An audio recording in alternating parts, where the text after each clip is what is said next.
വട്ടച്ചൊറി അല്ലെങ്കിൽ ring worms, scientifically Taenia infection നമ്മൾ പറയാറുണ്ട്. അതായത് പല തരത്തിലുണ്ട് ടീനിയ.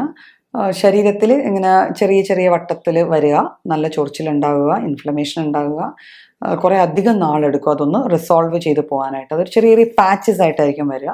ഒരു ചെറിയ പാച്ച് വന്നു കഴിഞ്ഞാൽ അതിനടുത്ത് തന്നെ അടുത്തത് വന്ന് അത് തൊടുന്നെടുത്ത് വേറെ വരിക, അല്ലെങ്കിൽ എന്തെങ്കിലും ഇപ്പം നമ്മൾ തോർത്തോ വല്ലതും യൂസ് ചെയ്തിട്ടുണ്ടെങ്കിൽ ആ തോർത്ത് യൂസ് ചെയ്യണ ഭാഗങ്ങളിൽ വരിക. ഇത്തരത്തിൽ ഭയങ്കര ഫാസ്റ്റ് സോർട്ട് ഓഫ് സ്പ്രെഡിങ് ഉള്ള ഒരു സാധനമാണ് ടീനിയ എന്ന് പറയും. അപ്പം ടീനിയ തന്നെ പല തരമുണ്ട്. അപ്പം ടീനിയ വേഴ്സിക്കലർ എന്ന് പറയും. വേഴ്സിക്കലർ എന്ന് പറയുമ്പോൾ അതിനൊരു വെള്ള കളറായിരിക്കും, ഡിസ്കളറേഷൻ ആയിരിക്കും സ്കിന്നിൽ ഉണ്ടാക്കുക. പിന്നെ ടീനിയ കോർപ്പോറിസ് ബോഡിയിൽ ഉണ്ടാകുന്നത്. ക്യാപിറ്റസ് തലയിലുണ്ടാവും, തലയിൽ ഇങ്ങനെ വട്ടച്ചൊറി പോലെ ഉണ്ടാവും, അത് ടീനിയ ക്യാപിറ്റസ് ആണ്. ടീനിയ പീഡിസ് എന്ന് പറയും, കാലുകളിൽ കാൽവെള്ളയിലും വിരലുകൾക്കിടയിലും ഒക്കെ ഉണ്ടാവുന്നതാണ് ടീനിയ പീഡിസ്. പിന്നെ ടീനിയ ക്രൂറിസ്, അതായത് തൊട അല്ലെങ്കിൽ അങ്ങനെ ഇടുങ്ങിയിരിക്കുന്ന ഭാഗങ്ങൾ, ഇടുപ്പ് ഭാഗങ്ങളിലൊക്കെ ഉണ്ടാവുന്നതാണ് ക്രൂറിസ്. അപ്പം ഇത്തരത്തിൽ ഓരോ ഭാഗങ്ങളിൽ ഉണ്ടാവുന്നതിന് അനുസരിച്ച് പേരുകൾ ഉണ്ടെന്നേ ഉള്ളൂ. അപ്പം ഇതിൻ്റെ മെയിൻ ഫീച്ചർ എന്ന് വെച്ചാൽ ചെറിയ ചെറിയ സ്പോട്ട്സ് അല്ലെങ്കിൽ ചെറിയ പാച്ചസ് ആവുക, അതിന് ചുറ്റും ഒരു റെഡ് ഡിസ്കളറേഷൻ കാണും, പ്ലസ് നല്ല ചൊറിച്ചിൽ കാണും, കണ്ടേജിയസും ആയിരിക്കും. അപ്പം ഇതിൻ്റെ കാരണം എന്താണ്, എന്തുകൊണ്ടാണ് ഇത് വരിക? ടീനിയ യൂഷ്വലി വരുന്നത് ഹ്യൂമിഡ് ആയിട്ടുള്ള, സാധാരണ ഇത് കാണപ്പെടുന്നത് മഴക്കാലങ്ങൾ അല്ലെങ്കിൽ നനവ് കൂടിയ കാലഘട്ടങ്ങൾ. നമ്മുടെ ചുറ്റുവട്ടം, നമ്മുടെ ഭിത്തിക്ക് നനവ്, നമ്മൾ തോർത്തിട്ടാൽ തോർത്ത് ഉണങ്ങുന്നില്ല, തുണികൾ ഉണങ്ങുന്നില്ല, അങ്ങനത്തെ കണ്ടീഷൻസിലൊക്കെയാണ് ഇത് കൂടുതലും കാണപ്പെടുന്നത്. നമ്മുടെ ചുറ്റുവട്ടം അങ്ങനത്തെ ഒരു സാഹചര്യം വരുമ്പോഴാണ് ഇത് കാണുന്നത്. പിന്നെ ഓയിലി സ്കിന്നുള്ള ആൾക്കാരിൽ, സീബം കൂടുതൽ സ്കിന്നിൽ ഉണ്ടാവുന്ന സീബം കൂടുതലായിട്ടുള്ള ആൾക്കാരിൽ അവർക്കും എപ്പോഴും ഒരു നനവ് നിൽക്കുന്നതുകൊണ്ട് ഇത് വരാനുള്ള ചാൻസസ് കൂടുതലാണ്. പിന്നെ ഹോർമോണൽ ചേഞ്ചസ് വരുന്ന ചില കണ്ടീഷൻസിൽ, ശരീരത്തിൽ ഹോർമോണൽ ചേഞ്ച് വരുന്ന കണ്ടീഷൻസ്, അല്ലെങ്കിൽ ചില മെഡിസിൻസ്, സ്റ്റീറോയിഡ്സ് ആഡ് ഓൺ ചെയ്ത മെഡിസിൻസ് കഴിക്കുന്ന കണ്ടീഷൻസിൽ, പിന്നെ ഇമ്മ്യൂൺ സിസ്റ്റം വീക്ക് ആയിരിക്കുന്ന കണ്ടീഷനിൽ, ഒരു പനി വന്നു അല്ലെങ്കിൽ ഒരു അസുഖം വന്നു, നമ്മൾ ട്രീറ്റ്മെൻ്റ് ഒക്കെ എടുത്തു, അത് കഴിഞ്ഞുള്ളൊരു ഫേസ് ഉണ്ട്, നമ്മൾ തിരിച്ചു വരവുണ്ടല്ലോ നോർമൽ ഹെൽത്തിലേക്ക്, ആ ഒരു കണ്ടീഷനിൽ.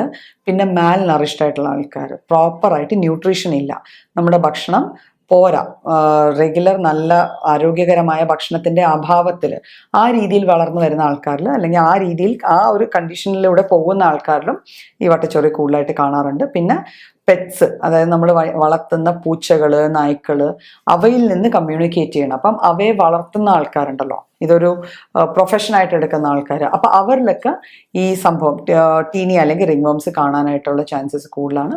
പിന്നെ ഇമ്മ്യൂണോ കോംപ്രമൈസ്ഡ് ആയിട്ടുള്ള കണ്ടീഷൻസ്, അതായത് ഞാൻ നേരത്തെ പറഞ്ഞു, ഒരു അസുഖം വന്ന് നമ്മുടെ ഇമ്മ്യൂൺ സിസ്റ്റം ഡൗൺ ആയിട്ടിരിക്കുകയോ അല്ലെങ്കിൽ നമ്മളെ ഇമ്മ്യൂണോ കോംപ്രമൈസ്ഡ് ആയിട്ടുള്ള കണ്ടീഷൻ, ഇപ്പം എയ്ഡ്സ് പോലത്തെ കണ്ടീഷൻസിലൊക്കെ ഇത് റെഗുലർലി കാണുന്ന, ട്യൂബർക്കുലോസിസ് അങ്ങനത്തെ കണ്ടീഷൻസിലൊക്കെ, അങ്ങനെ അസുഖങ്ങളുള്ള ആൾക്കാരിലൊക്കെ ഇത് കാണാനുള്ള ചാൻസസ് കുറേ അധികമാണ്.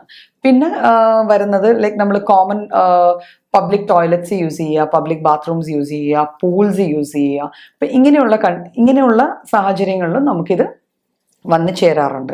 അപ്പം ഇത് വന്നു കഴിഞ്ഞാൽ ഇതിന് നാച്ചുറലി ഇതിപ്പം പെട്ടെന്ന് അങ്ങനെ താനെ പോകുന്ന ഒരു കണ്ടീഷൻ അല്ല, ഡിഫിക്കൾട്ട് ടു ഡീൽ വിത്ത് ആണ്. നമ്മൾ ഇത് ഇപ്പോൾ ഡോക്ടേഴ്സിൻ്റെ അടുക്കെ ചെല്ലുമ്പോൾ തന്നെ അത്യാവശ്യം കുറച്ച് സമയം എടുക്കും ഇതൊന്ന് മാറാനായിട്ട്.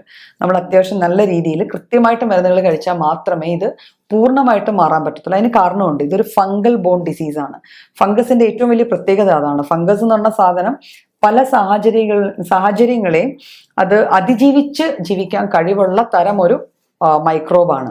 അപ്പം നമ്മൾ മരുന്നുകളോ കഴിക്കുകയോ അല്ലെങ്കിൽ എക്സ്റ്റേണൽ ആപ്ലിക്കേഷൻസ് അപ്ലൈ ചെയ്യുകയോ ചെയ്താൽ ഏതെങ്കിലും ഒരു ഫേസിൽ അതിൻ്റെ ഒരു 1-2 സ്പോസ് എന്ന് വെച്ചാൽ അതിൻ്റെ ബീജങ്ങളാണ്, സ്പോസ് നമ്മുടെ ബോഡിയിൽ നിലനിന്ന് പോയി കഴിഞ്ഞാൽ നമ്മൾ അത് വിത്ഡ്രോ ചെയ്ത ഉടനെ കുറച്ച് നാൾ കഴിയുമ്പോൾ അത് വീണ്ടും ഗ്രോ ഓഫ് ചെയ്യും. അപ്പോൾ അതുകൊണ്ട് ഇതിന് ലോങ് ടേം പ്രോപ്പർ ട്രീറ്റ്മെൻറ്റ് തന്നെ വേണം. അതുകൂടാതെ നമുക്ക് കുറച്ച് ഹൈജീൻ മെഷേഴ്സും ചെയ്യാൻ പറ്റുന്നതാണ്. അതായത് നമ്മൾ യൂസ് ചെയ്യണ വസ്ത്രങ്ങൾ, നമ്മളുടെ ടവല്, സോപ്പ്, ഇതെല്ലാം പേഴ്സണലൈസ്ഡ് ആയിരിക്കണം, ഒരു വ്യക്തിക്ക് ഒന്ന് തന്നെ ആയിരിക്കണം. പിന്നെ ഇങ്ങനത്തെ ഒരു കണ്ടീഷൻ ഒരു വീട്ടിൽ കണ്ടു കഴിഞ്ഞാൽ ആ വ്യക്തിയുടെ, നമ്മൾ പണ്ടൊക്കെ തോർത്ത് പുഴുങ്ങുക, തുണികൾ പുഴുങ്ങുക എന്നൊക്കെ പറഞ്ഞു കേൾക്കുമായിരുന്നു. അപ്പോൾ ആ രീതിയിൽ അത്രയും റിഗറസ് ആയിട്ട് അത് വാഷ് ചെയ്യണം. വാഷിംഗ് മെഷീനാണ് യൂസ് ചെയ്യണമെങ്കിൽ വീട്ടിൽ ഒരു വ്യക്തിക്ക് അതുണ്ടെങ്കിൽ ആ വ്യക്തിയുടെയും ബാക്കിയുള്ള ആൾക്കാരുടെയും തുണികൾ ഒരുമിച്ചിട്ട് വാഷ് ചെയ്യാതെ വെവ്വേറെയിട്ട് വാഷ് ചെയ്യാൻ നോക്കുക. വാഷ് ചെയ്ത തുണികൾ പൊട്ടാഷ്യം മാഗ്നേറ്റ് അല്ലെങ്കിൽ ഏതെങ്കിലും ആൻറ്റിസെപ്റ്റിക് ലോഷൻ ഇട്ട വെള്ളത്തിൽ കുറച്ച് നേരം മുക്കി വെച്ച് വീണ്ടും പ്ലെയിൻ വാട്ടറിൽ നന്നായിട്ട് റിൻസ് ചെയ്തെടുത്ത് വെയിലത്തിട്ട് ഉണക്കാൻ നോക്കുക. അപ്പോൾ ഇങ്ങനത്തെ ചെറിയ ചെറിയ കാര്യങ്ങൾ along with medications proper consultation കഴിഞ്ഞ് കിട്ടുന്ന, ഇപ്പം അറൗണ്ട് ഇപ്പം നമ്മൾ കൗണ്ടറിൽ ചെന്ന്, അതായത് ഫാർമസി ചെന്ന് ഇതിനൊക്കെ മെഡിസിൻസ് മേടിച്ച് പലരും കഴിക്കാറുണ്ട്. പക്ഷേ സംഭവം എന്ന് വെച്ചാൽ ഇത് പ്രോപ്പറായിട്ട് മെഡിക്കേറ്റ് ചെയ്ത് കഴിച്ചില്ല എങ്കിൽ ഇതിൻ്റെ റെക്കറൻസും ഇതിൻ്റെ സിവിയറിറ്റിയും ഇതിൻ്റെ കാഠിന്യവും കൂടും. ഇത് വീണ്ടും വീണ്ടും വരാനുള്ള ചാൻസസും കൂടും. അപ്പോൾ എപ്പോൾ മരുന്ന് കഴിച്ചാലും എപ്പോഴും ബെറ്റർ എന്ന് വെച്ചാൽ നമ്മളൊരു ഡോക്ടറെ കണ്ട് പ്രോപ്പറായിട്ട് കേസ് സ്റ്റഡി ചെയ്തിട്ട് നമുക്ക് വേണ്ട മരുന്നുകൾ പറയുന്ന അത്രയും കാലയളവ് കഴിച്ച് തന്നെ ഇത് മാറ്റിയെടുക്കേണ്ടതാണ്.